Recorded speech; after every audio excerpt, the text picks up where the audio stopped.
Hi, this is Jason Engel, broker with the Buyer's Agent of Asheville, with the October 2012 market report for here in Asheville, North Carolina. If you're getting this via YouTube, then I would ask that you would go to my website and check it out as well. That's viewashevillehomes.blogspot.com, where you can actually get a hard copy of this report to take a look at as well. So here's what we're seeing here in Asheville over the course of the last 6 months or so. Something that we've really looked for in Asheville, and Buncombe County by extension, is the number of units sold, the number of homes sold, being above the 200 unit mark for a month's period, month's time. And so we've now achieved that over a 6 month period, which really bodes well for the market in general. However, what we saw in October was that number got down to about 201. So I'm anticipating November, December, January to be under that 200 level. But it's really good news that we see that 200 units level mark get back to where it should be. And that's kind of the line of demarcation for a healthier market. I don't want to call it a healthy market just yet. The flip side of that, what we're seeing as far as the foundation of the market, is that it's not completely stable. And what I mean by that is that normally in a good healthy market, you've got a level of home buyers in the market that are constant. Either they come here for jobs or retirement. The market is defined by one certain buyer, and then we have different types of buyers around that foundation of the market. And although we've seen good, robust numbers, or more robust numbers than we saw last year for the past 6 months, we really don't have a good foundational market, meaning that we don't have those one type of buyer that is really filling in the market, and then we have people around that.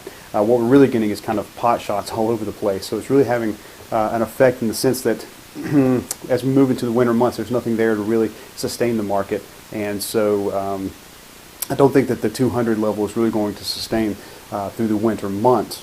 What we're really seeing are people getting out there just buying. We have a retiree here, a first-time home buyer there, a transitional buyer in another market. So it's really nothing sustained. Although it's good and it's positive, it's nothing sustained. I think over the course of the next few months, what you're going to see is a drop-off in the buying market. No one likes to look at homes here in the mountains in the wintertime. We certainly have forecasted a cold winter. We've already seen snow, which is really early in the winter for us here. So that certainly inhibits the number of people wanting to get out in the market and buy.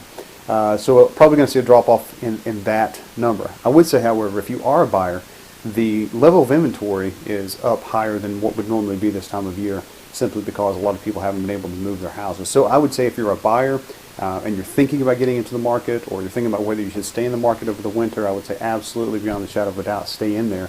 Because I think what you'll find in the market over the course of the next few months, if you happen to find a home, you'll be able to get a good deal on it. You'll have some leverage. If you're a seller and you're thinking about selling, I think twice about jumping in right now and just wait and see what the spring may hold. Though we deal exclusively with buyers here, I would say that as a buyer, you would get a better deal in a market like this, whereas a seller is going to see. I think the buyers will see the sellers. A certain amount of desperation if you're needing to sell over the winter months. So another thing to think about and to watch for in the market is the average purchase price is really all over the place.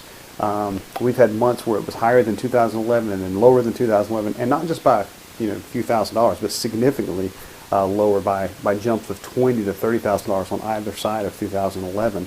And again, that's because one month you may see a lot of first-time home buyers, the next month you may see a lot of retirees. So there's really no kind of sustained market here. It's kind of all over the place. Again, so I think it's a good market for a buyer coming into the next few months.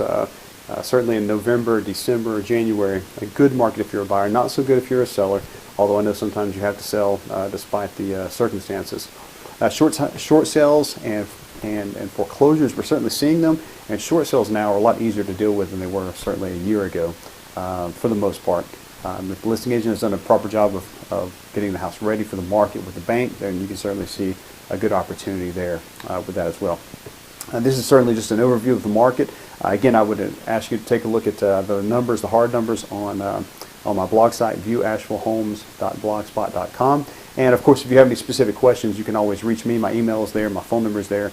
Certainly give me a call, and I appreciate taking the time to listen. Thanks a lot.